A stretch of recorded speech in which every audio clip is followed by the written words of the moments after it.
India's steel industry then, and the Ministry of Steel has ordered a temporary halt of enforcing 55 Indian standards under the Steel and Steel Products Order 2024. This move follows recommendations from the High-Level Committee on Non-Financial Regulatory Reforms and aims to reduce regulatory bottlenecks across the steel supply chain.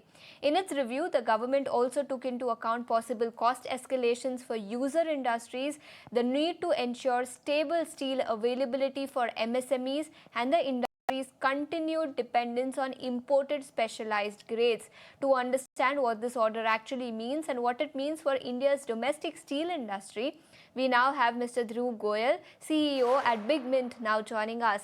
Mr. Goyal, afternoon, and thank you so much for taking your time out and joining us here on ET Now. First up, if you can explain what does this order really mean?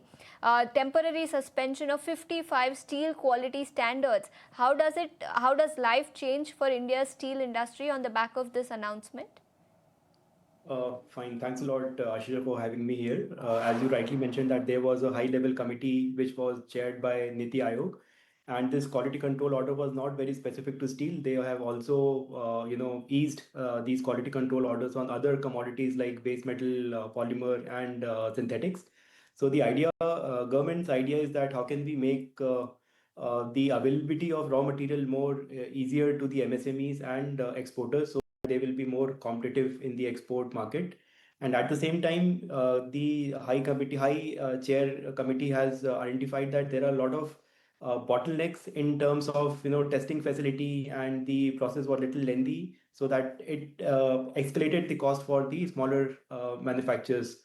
So these are the major reasons why quality control orders have been relaxed for different commodities, steel being one of them. So at the moment, government has relaxed 55 grades of steel which were under quality control orders. Understood. So that's as far as the recent order is concerned, but the relaxation is also meant to support MSMEs and user industries. How do you see this move affecting their sourcing, costs and competitiveness, especially when it comes to the user industries of steel?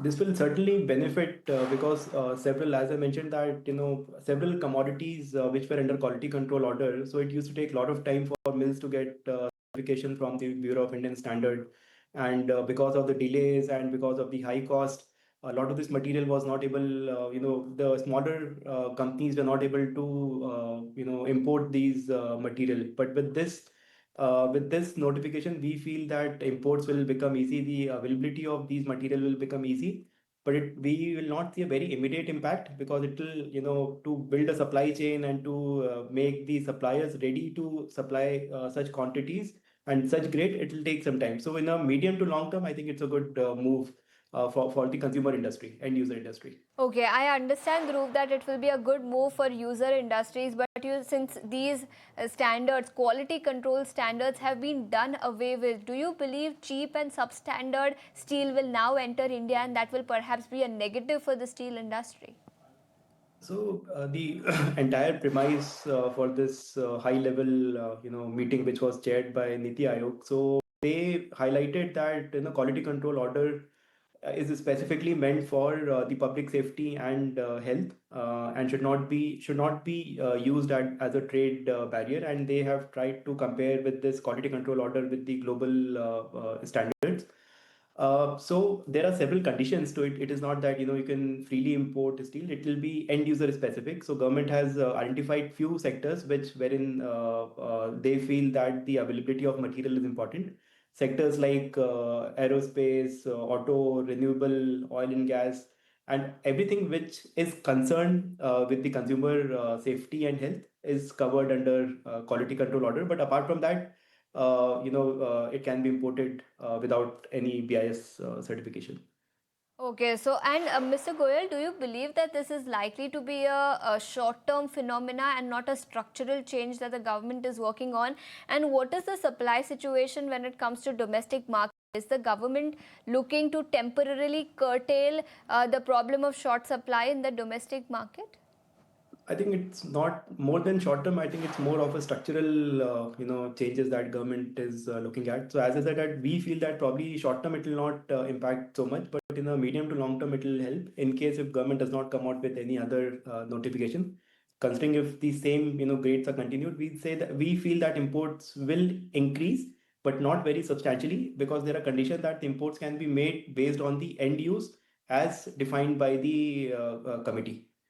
Okay, so that's the kind of impact India's steel industry could see on account of the restrictions that have been relaxed by the government. Mr. Goyal, thank you so much for taking your time out and joining us here on ET Now and helping us understand what this order actually means for India's steel industry. Thanks so much for joining us today. But Thanks a lot. shifting focus to our next segment, did you know? And today we put the spotlight on world's strangest commodity futures, which you probably didn't know. In fact, did you know frozen orange juice is actually traded as a commodity? The contracts are listed in the US on the ICE or the Intercontinental Exchange. And according to this exchange, weather sensitivity, when combined with the competitive global juice and beverage market and rapidly changing supply and demand, makes the price of the orange juice extremely volatile, making these futures an interesting play. Not just that, cheese is also traded as a commodity. Cheese futures can again be used by farmers and those in the restaurant industry as a play on cheese prices globally.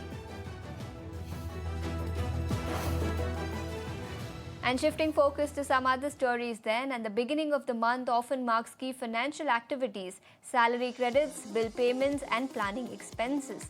But just as we plan for our expenses, it's equally important to plan for our investments as well. To encourage this habit, SBI Mutual Fund, in collaboration with Times Network, is launching a nationwide investor awareness initiative, Bharat Nivesh, Behtar Nivesh, Behtar Kal. The objective of this initiative is to promote the habit of consistent investing among Indians, helping them secure their financial future. As a part of this campaign, we are observing 4th of every month as a monthly reminder to ensure that you start your mutual fund SIP or ensure your existing SIP continues. So go on and set your reminder to invest consistently and stay committed to your goals for the financial well-being of you and your loved ones. On that note, we need to slip into a very short break, but more news and updates will continue on the other side. Don't go anywhere.